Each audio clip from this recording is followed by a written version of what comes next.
Hello. Everyone. Thank you, Pia, for the introduction. It's a pleasure to be here. I'm sorry that I can't address you in Finnish, but I'm sure you understand it's a bit rusty, as much as I'm sure your Croatian is rusty as well. So this will be in English. I don't know, Pia, if you can, if I can share my screen, if I can have, I have a short presentation about both the island movement and then this potential habitability creation project. Yes, please, it should work now. Okay.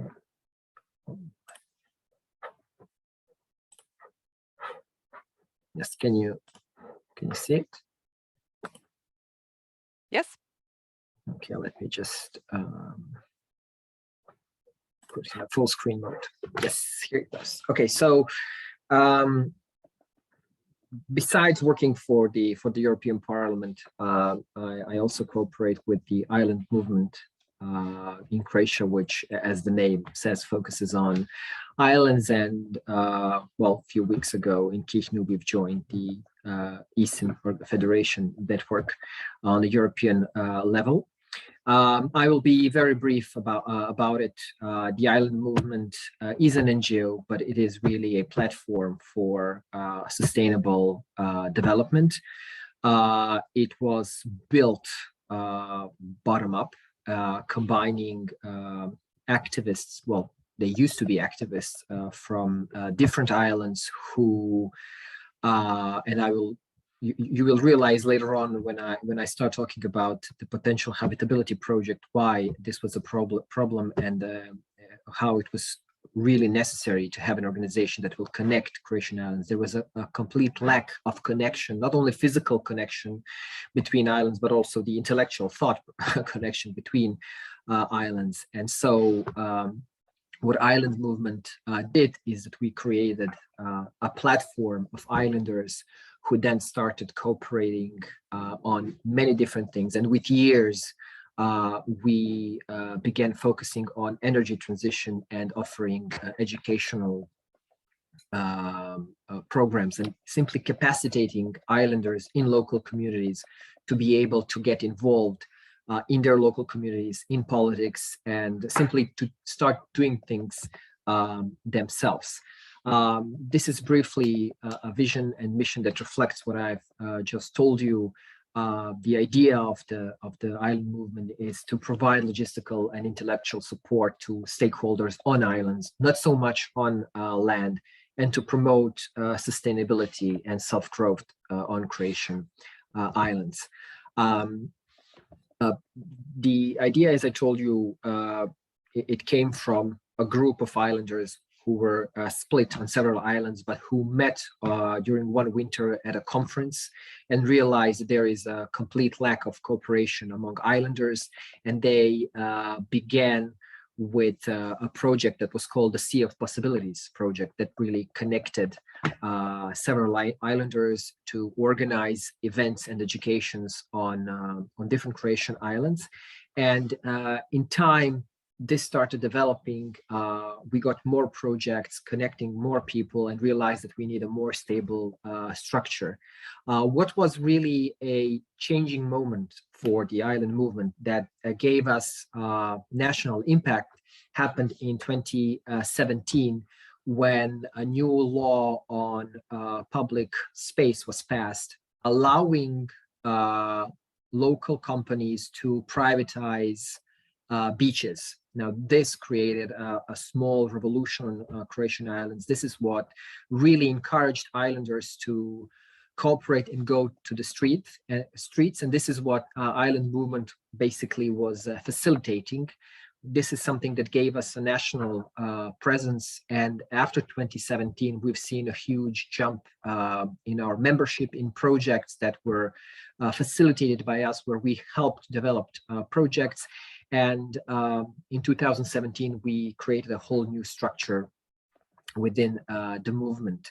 And I'm gonna. This is how the structure of the organization looks today. The president is advised by the board of experts, each dedicated to a topic, and then we of course have volunteers and working groups who will answer to the assembly. This is our current board and the team of experts and our volunteers on several islands and employees. So these are the people that make the core, and we see these people as hubs in local communities that then spread the word and help out. I would just point out two projects that we are doing now, which I think are very important.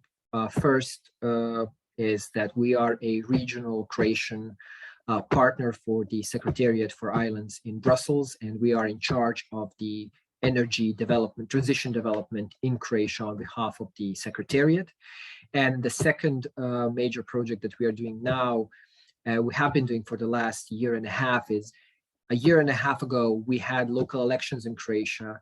And interesting enough, the highest number of newly elected mayors and councillors in Croatia were on the islands, meaning that a lot of new faces entered politics and were finally in a position to change things on islands without having the knowledge how to do it.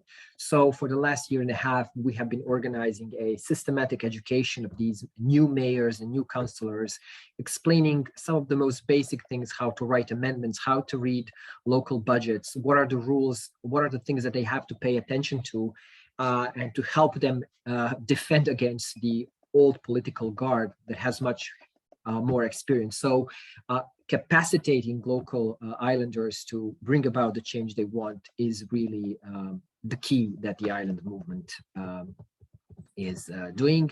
These are some of our partners, and I would stop there with respect to the island movement. You can check our website, which is in both Croatian and English.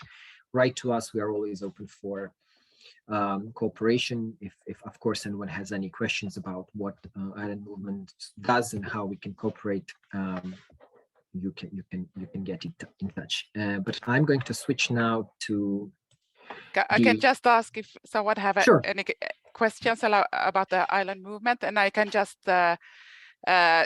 maybe also say that the island movement is now part of the European a small island federation, ESIN, and Ivan is actually the board member for Croatia, and that is like the federation of all the European national island. Small islands, yes. Unfortunately, we are currently the only Mediterranean group of islands participating, but hopefully that will change.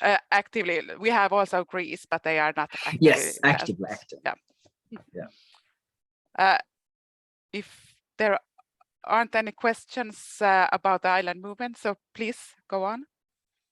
Sure. So as far as the habitability in Croatia, some of you know, some of you may not know, we are now in the process of translating the English version of the Habitability Handbook into Croatian and adapting it to, well, the Croatian context.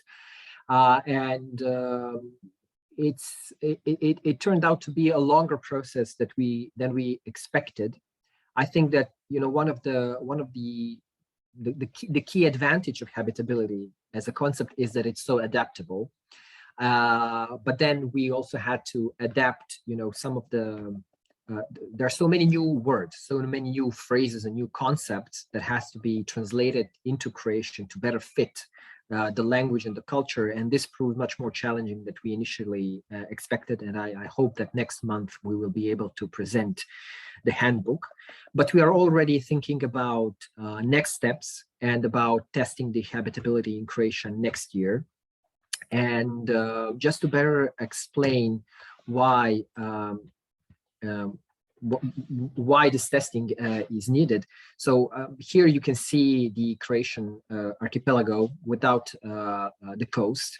And it's a very long archipelago, which is split roughly into 4 places. You have this northern archipelago, the North Dalmatian, Central Dalmatian, and then Ivan, we can see now the island movement, the last slide. Oh, sorry.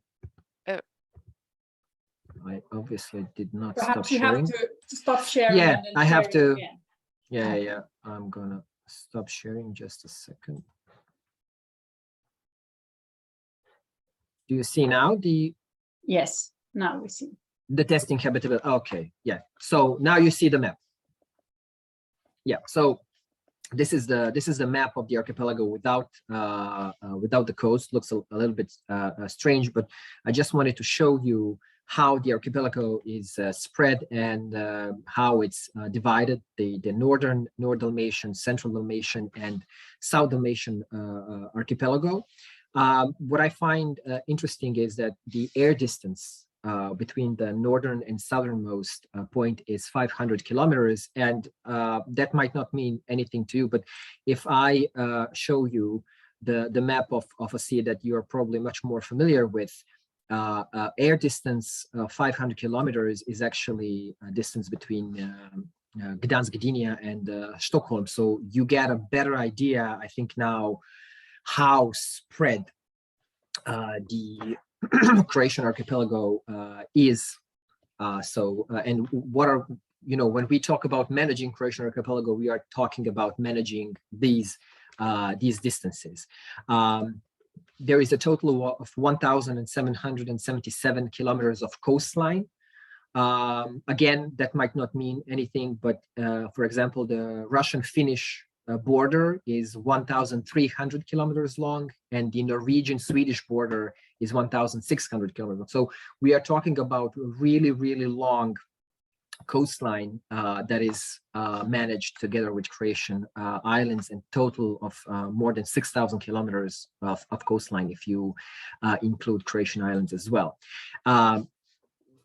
So here you see, as you can see, all of Croatian islands are really the inner islands, especially if you compare them to Åland Islands and many islands that you have in the Baltic Sea. All of our islands are really inner islands, even though we distinguish the outer islands and inner islands, again, from our perspective.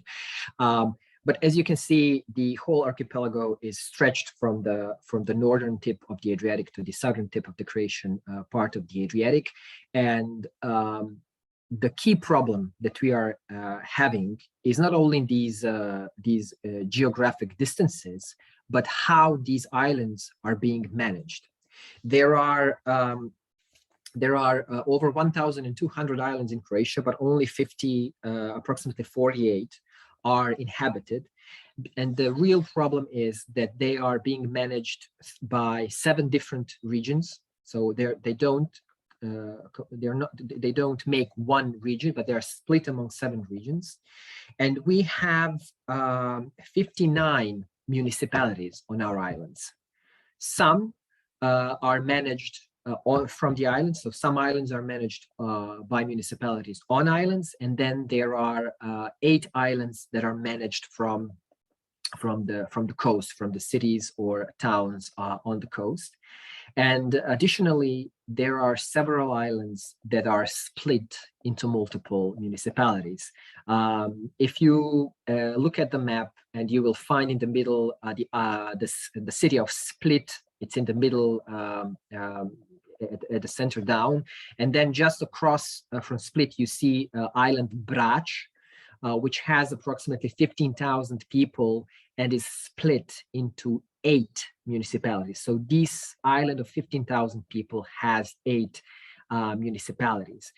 And the challenge for us is that there are so many different situations with Croatian islands that we decided to create a pilot project where we intend to select 3 or 4 islands that will, in a way, be a representative of different situations on different Croatian islands, meaning that we will choose one island that is entirely a municipality on its own, an island that is split among multiple municipalities, an island which is connected to, which is managed from the land, and then we also intend to have this geographical representation, because as you know, Croatia is a small country, but sorry, my battery is about to die. So it's very important for us that once we translate the habitability handbook, then we do this pilot project where we would, get results and try to adapt habitability to be more applicable on different Croatian islands. Hopefully, we will do this sometimes next year in the first half. I'm hoping, and of course, Christian Plejel is going to be a partner on it, and I hope that Abo University Academy is also going to be part of it. It is going to be a challenge because we will need Croatian-speaking trainers who will go and do, to facilitate the process, because it is a process. So I'm personally very much looking forward to that, and that would be in short it. If you have any questions, here I am. Thank you very much for your attention.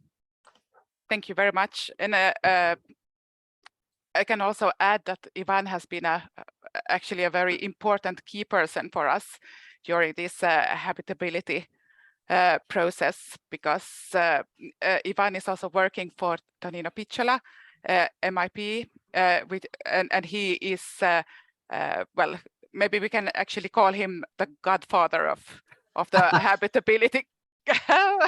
He will love that. Okay, he would love that. Okay, so then we'll call him that. So Ivan has been of a very big help for us, actually. So thank you for that, and thank you for a very interesting presentation. No, thank you. It's been a pleasure. Croatia is also very interesting. I think when you look at the islands of Europe, that the Croatian and the Finnish archipelago are in many ways alike, and Croatia also have a island law, which we have in Finland. The third country that has an island law is Estonia, and no one else. Thanks a lot. Thank you. Jag tror att det är dags att börja avrunda. Det här var vår sista talare, men vi har faktiskt en kvar. Jag hoppas, siis toivotaan, että ainakin jotkut meistä voi nyt tavata Pellingissä kuukauden päästä vähän enemmän, ja tulen tämän jälkeen niin kuin lähettämään enemmän tietoa meidän lähitapaamisemme Pellingissä. Erika, du får ta ordet. Erika sitter alltså på Pellinge och är aktivt med i den här habitability-processen där. Ja, jag hade inte tyvärr möjlighet idag att följa med mer än den här korta snutten. Det har varit lite så kaotiskt. Vi har jättemycket på gång här och det ska bli superroligt att träffa alla som kan komma hit till ön. För tillfället så lever vi ju så där höst och lågsäsong i skärgården, och det tycker vi ju egentligen i smyg att det är riktigt skönt. Så vad programmet här på Pellinge kommer sen att vara från Pellingebornas del, så det är kanske inte så klart, men jätteivriga är vi att träffa andra som går med liknande funderingar som vi. Jag vet inte vad jag mer ska säga. Jag måste ju lite puffa här, för vi har gjort ett jättestort arbete med att göra en ny hemsida för Pellinge. Den är tyvärr bara ännu på finska. Jag vet inte om jag kan dela min skärm. Kan jag göra? Du kan strax. Så där. Ja, nu ska vi se. Här är den. Det är vår nya hemsida som egentligen bara handlar om att bo året om. Ingenting för sommargäster, ingenting för stugägare, bara om livet här. Och jag tycker det är ganska roligt att vi har fått flera bysbor att berätta sina historier och hur de har hamnat här. Så det är nu en sån sak som vi har jobbat jättemycket med och nu fått faktiskt färdig. Så mycket händer här. Roligt. Ja sitten voisit kertoa ihan nopeasti Helsingin Sanomien jutuista, joka oliko se maanantaina tai sunnuntaina? Se oli maanantaina.